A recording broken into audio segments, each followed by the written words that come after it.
Now, if you guys are longtime followers of the channel, you guys probably know when the Osmo Action 1 came out, this has been and probably still is my favorite action camera. When the Action 2 came out, this was something I even said in my review that I felt like it wasn't a full action camera. It was more like a all-purpose lifestyle camera.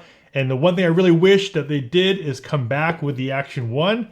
And we do have that now with the new DJI Action 3. Now, one thing to note, this is only DJI's third action camera. They came out with the Osmo Action 3 years ago. They came out with the Action 2 last year. And basically, the Action 3 is taking all of the best features that they learned from the 1 and 2, and they merged it into this one here, the DJI Action 3. And the one thing I do like about DJI and their action cameras is that they went from a traditional action camera with the 1 into something completely different, a modular camera with the 2, and they did not hesitate to just go back to something that works well. So I do like the fact that they are able to adjust and make these changes and put together, like I said, all of the best features of these two cameras. However, on both these cameras, there were some issues that I did note that I'd like to see in future updates. And now we are seeing those updates on the Action 3 plus a ton more. So in this video, let's go through all those things you're gonna need to know about the new DJI Action 3. First things first, let's talk about the design of the Action 3. Now, like I mentioned, they did go back to the original, very similar to the original design of the Osmo Action 1, which I'm really happy about because I felt like the form factor and everything they did with the Action 1 was really, really good. Now, once you first see the Action 3, the one thing that stands out, we have massive screens on both the front and the back. 1.4 inches on the front, 2.25 inch screen on the rear. On the top of the camera, we do have the record button as well as a microphone. On one side, we do have the quick switch. The quick switch is back. Super excited about that one. They introduced it on the Osmo Action 1, but got rid of it on the Action 2, and that's what I was really bummed about. It was something that they are the ones that started, and then they deleted on the Action 2. Below this little tab, we have a USB-C port for both charging and transferring files. On the other side, we do have a door now. Before on the Action 1, we had the spring-loaded battery. Now they went back to a more traditional style door that has your battery here as well as your SD card slot on the inside. On the very bottom, taking this thing from the Action 2, we still have those magnetic clips on the very bottom, those little quick release clips, which at first when the Action 2 came out, they worked okay. I think they were working enough to get you by, but I always said, I've said it before, that I wish the magnets were a lot stronger. We now have a lot stronger magnet on the very bottom of this one, as well as updated hooks. Another thing you'll notice on the very front, we do have a large lens as well as this little rubber protector. So it's a protector for the lens that goes all the way around, but not just that, it's also helping you to unscrew that lens protector here. So ideally, I'm assuming there's gonna be different ND filters coming out, but you are able to unscrew that with that protector here on the outside. When it comes to size of action cameras in comparison to some of the other ones, it is actually a little bit bigger than the Osmo Action 1, but still smaller as far as overall scale goes. Smaller than the GoPro 10, smaller than the Insta360 1R, 1RS series. But we have the Action 2 would be the smallest footprint. Then we have the Osmo Action 1, now the Action 3, GoPro, and then the Insta360 1R series. Next feature we'll talk about is the touchscreen. We now have dual touchscreens, front and back, of the Action 3, something that I know a lot of people requested here. We had touchscreen on the Osmo Action 1 on the back, but everyone wanted it on the front. We now have full touchscreens on both front and back. And the great thing is they didn't skimp out on the menu system. You have full menu control on both the back and the front. I would have thought that they would have maybe kept some of the menus not available because of screen real estate. You are able to do everything on the front screen as you are on the back screen. DJI even thought of different ways to preserve battery. So if you have your touchscreen on the back here and it's currently off, you can actually switch it to always be on. But if it is off, all you have to do is tap on it and swipe. And now you have a active touchscreen on the front. And when this is active, this one will dim out. So if you are vlogging, you're able to quickly go to that front screen, or you can keep them both on. It's really up to you. Now moving over from the touch screen over onto the lens, we do have a 1/1.7 inch CMOS sensor lens, same one we had on the DJI Action 2. And when it comes to photo, we do have a 12 megapixel camera with the ability to shoot JPEG or RAW. One of my biggest complaints on the Osmo Action 1 was the field of view. Everything was really good about the camera, except for action sports, you need it to be a lot wider because you're going to have the camera a lot closer to your subject. They did fix that and made the Action 2 super wide, and we now have that on the Action 3. An extremely wide 155-degree field of view on the DJI Action 3. Now, an action camera wouldn't be any good unless we had really good electronic image stabilization, which of course we do on all the DJI products. We do have rock steady. They also have horizon balance, which means you're able to now move your camera up to approximately about 45 degrees in each direction, and your horizon won't move. It'll actually maintain that horizon. Now, of course, if you turn it a little bit more, it'll then start to shift after about 45 degrees. But for the most part, when I'm out there just doing some vlogs, and of course, you're naturally just moving the camera back and forth, it will maintain that horizon, so everything will feel nice and level even though you're slightly moving it. Now, another feature they have on here is Horizon Steady, which allows you to actually go 360 degrees and it'll still maintain the horizon. Now, when in this mode, you actually have to lower your resolution between 1080 and 2.7K, but you can actually film yourself or film your subject or have this thing on something that's moving, and you can actually turn the camera all the way around and your horizon and your video will be nice and level. The next update on the Action 3 that I know everyone is going to appreciate is the one thing that everyone has an issue with, and that is battery life. The Action 3 comes with a 1770 milliamp battery, but it's also a cold temperature battery, which means you're able to use this battery in extreme weather. Now, they are rating this battery to shoot about 160 minutes at room temperature, and if you are in extreme cold temperatures, they're rating it to be about 150 minutes. Now, I just did a quick test here in my studio where it's a little bit warmer than room temperature because of all the lights and everything like that. I was able to run this thing, and I actually thought that I would hit the overheating warning way before the battery went out. I was able to just to get with my studio lighting and everything like that, a little over 90 minutes, 93 minutes on this battery, and that's shooting at 4K 60 frames a second. While I was doing that test, the GoPro shut down twice from overheating. The Osmo Action 1 shut down twice from overheating. I was able to restart those back up. The Action 3 was able to power through. Even though it did say there's an overheat warning, it did not stop recording. All it did was shut off the screens. It would turn down the screens. And then if you wanted to see how much time you had remaining, all you do is tap the screen, it'll turn back on, but it'll instantly turn back off to preserve the energy as well as to bring back the heat or bring down the heat. But what was great is that it kept recording. All the other action cameras would either stop recording because of the overheat protection or just shut down completely. Now, when it comes to cold temperature, of course, I'm not able to go snowboarding right now. It is 90 degrees here in San Diego, but I did stick this into my freezer, and just to see how well it would do, I wanted to put that in there because my freezer is set to -1 degrees Fahrenheit. This thing says it's rated to handle up to -4 degrees Fahrenheit. So I dropped the camera into my freezer. I let it run for almost an hour, and the only reason why I took it out is because I had to leave the house. I didn't want to leave the camera in the freezer for about 5 or 6 hours when I was gone.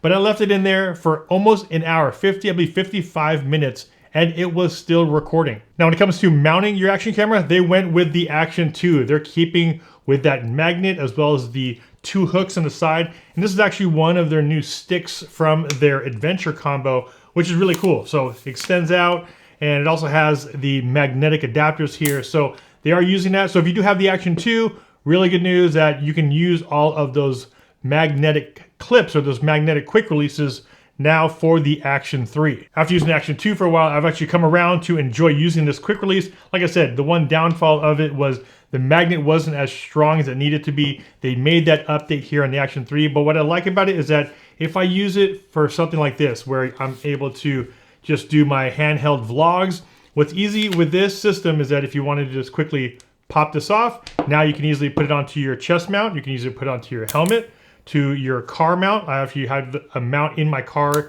suction cupped already to the ceiling. So if I want to go from vlog to shooting on my car and then taking this out, hooking this up to a mount that's maybe on your bike. It makes it super simple, and you're able to keep those mounts in different places. Now, for those that do a lot of vertical shooting, because if you want to do stuff for Instagram Reels, for YouTube Stories, or TikTok, there is a vertical mode on the Action 3. But when it comes to mounting it, of course, we only have the mounting system here at the bottom, and they do now include this protective case, which gives you the option to mount either from the bottom or here on the side. And to use the protective case and to hook up for vertical, all you do is slide it into the case just like that and clamp it down. Now you have the ability to either hook it up from the bottom, which actually still hooks up to the camera. There's a little hole down there, so you're still hooked up to the camera here. Or if you want to shoot vertical, slide it over, mount it just like that, and now you can actually shoot vertical with the Action 3. Even though this is fully weather and waterproof, actually the camera itself is waterproof up to 16 meters deep. And that's actually 16 meters without any case. So you don't need a deep dive case like some of the older action cameras we needed in the past. You can actually just bring the camera alone, or just like I said, this protective case here, up to 16 meters. Now, how does the video quality compare to some of the other action cameras on the market, as well as their previous ones, the Action 2 and the Osmo 1? Here's a bunch of side-by-side clips, a little comparison of these cameras here.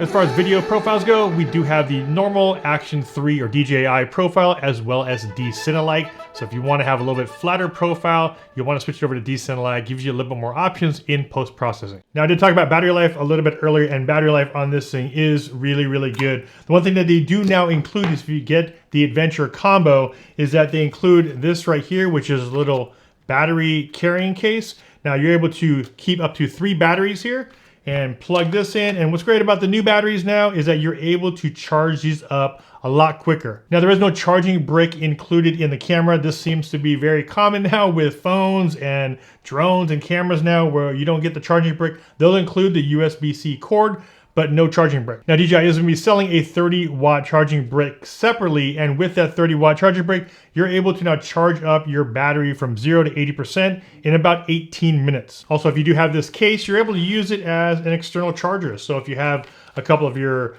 Action batteries in here, you're actually able to plug in a cable. So I just have a USB-C to a iPhone lightning cable, and you can now use this. So if you're in the field and you're in a pinch and you need some juice. Now, when it comes to audio, we have 3 microphones on the Action 3. On the Action 2, we actually had 4 mics. However, it was 4 mics when you were using this as a combo. If you're using just the camera by itself, you only had 1. So here's a bunch of audio tests comparing some of the different Action cameras. All right, doing a little bit of an outdoor little audio test here. How does the audio sound comparing 3 different cameras? We have the Osmo Action, we have the GoPro Hero 10, and we have the Osmo Action 3. So overall, how does the audio sound? We're going to jump over into the Osmo Action, testing 1, 2, 3, 4, 5, testing 1, 2, 3, 4, 5. How does the audio sound? This is the Osmo Action. Switching over now to the GoPro Hero 10, testing 1, 2, 3, 4, 5, testing 1, 2, 3, 4, 5. How does the audio sound here on the GoPro Hero 10? And now on the new Action 3, testing 1, 2, 3, 4, 5, testing 1, 2, 3, 4, 5. How does the audio sound on the new Osmo Action 3? Little audio tests on 3 of these cameras. The one upgrade that they did on the Action 3, which I am really happy about, because it's all about speed. Speed from turning it off or having it off to on and record. It's extremely important, especially when you're doing anything lifestyle, action. You want to be able to get up and running as fast as possible. Now, what exactly does that mean? Well, if the camera is off and I were to hit record, if I were to compare these with all of these cameras here, the Action 3 is the fastest to turn on and also begin recording. Quick start, here we go, GoPro 10, Action 3. Here we go. Ready? 1, 2, and 3. 1, 2, and 3. All right, next we have the Osmo Action 1 versus the Action 3. And 3, 2, 1, go.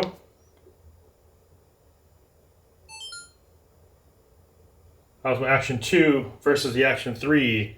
In 3, 2, 1, go.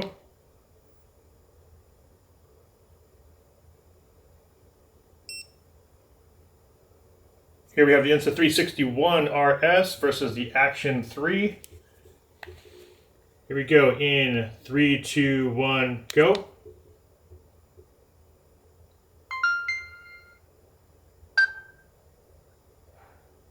Now, one of the breakout features of the Osmo 1 was that quick switch button. That was probably still is my favorite feature of all action cameras, or of the action camera, because DJI is the one who came out with that. And then they got rid of it when they came out with the Action 2, which I was super disappointed with. So I'm really happy they brought that back. So if you guys aren't familiar with it, basically that quick switch button allows you to set and save profiles. So if you shoot in a bunch of different frame rates, a bunch of different resolutions, I like to shoot in things like 4K 60, 4K 120, also switch over to sometimes like a time lapse as well as photo.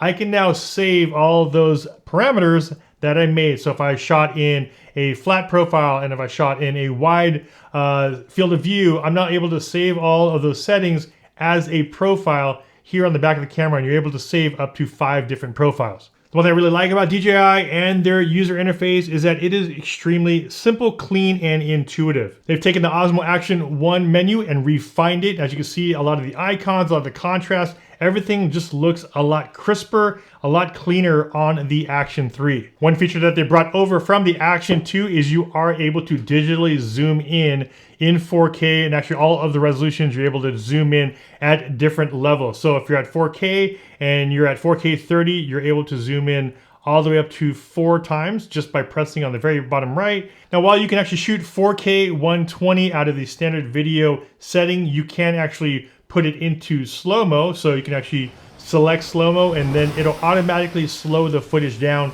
in camera. So when it comes to slow-mo, I recommend just shooting 4K at a high frame rate and then slowing it down in post-processing. That way you actually can still use the audio coming from it. One standard option we have on here is time-lapse. So you have time-lapse mode and you can shoot it in 4K. And there's a couple presets in here. You can do crowds, you can do clouds, sunset, and it already gives you some standard time-lapse settings. However, of course, you can always go to custom and change all the parameters there. And not just time-lapse, we also have hyperlapse. You can also shoot hyperlapse in 4K. You can also change the speed of it. You want it to be auto, 2 times all the way up to 30 times. Now, when it comes to standard photos, I did mention it's 12 megapixel JPEG or RAW. One thing would have been nice if that you were able or have the ability to shoot JPEG and RAW, which means you're shooting both at the same time. Here you have to pick either or. Now when it comes to adding external audio, pretty simple with the Action 3. It is USB-C interface, and I have a Rode Micro here and just hooked up to a pretty standard 3.5. This is actually to a USB-C. This is from Movo, and it works fine. So you just plug it in and you can tell if it's working or not because you can see a little microphone on the back of the screen. And also the one thing I like using is the DJI mic. This is a wireless transmission system and it does work with this. All you do is hook up the USB-C adapter to the receiver, plug it in there, and then now you are able to use 2 wireless transmitters. All right, doing a little audio test. How does the audio sound? This is the Action 3 with the DJI mic hooked up to it via USB, and the audio is being directly pumped into it, so I'm not doing anything like separate like I normally do. I normally will actually record separately and then just sync it up later, but right now it is hooked up from the transmitter to the receiver. How does the audio sound? And what's cool about the DJI mic is that I could put this thing farther away and the audio should sound just as good because of the fact that everything is being transmitted from this transmitter right here. So how does the audio sound? This is the DJI mic hooked up to the Action 3. And this is what the audio sounds like on the Action 3. This is the built-in audio on the Action. So how does this sound versus the DJI mic? Testing 1, 2, 3, 4, 5, testing 1, 2, 3, 4, 5. Of course, there's gonna be a big difference here if I push this thing all the way out The audio is not going to be able to get me as well as the DJI mic would, but testing 1, 2, 3, 4, 5. This is with the stick extended out. How does the audio sound? This is the built-in audio on the DJI Action 3. Now, honestly, after talking about all those features on this camera, the one thing that shocked me the most was the price. The standard combo comes in at only $329 for this camera, and it has one battery, a couple accessories, and like I said, I'm gonna have a separate video talking about the standard combo and the adventure combo. And DJI also let me know that there are gonna be a couple updates coming next month. We are gonna get 10-bit color on the Action 3 and also gyro flow capability for even more stabilization on your video. Look for those updates coming in October. I'm of course gonna have a bunch of other videos on the Action 3, full setup guide, also all the accessory kits are gonna be available for it. Make sure you guys are subscribed to the channel if you guys wanna see those future videos. As always, if you guys got some value from this video, a big like would be much appreciated. This is Ultra Anastasia with FlytPath.com. I'll see you guys in the next video. Take care.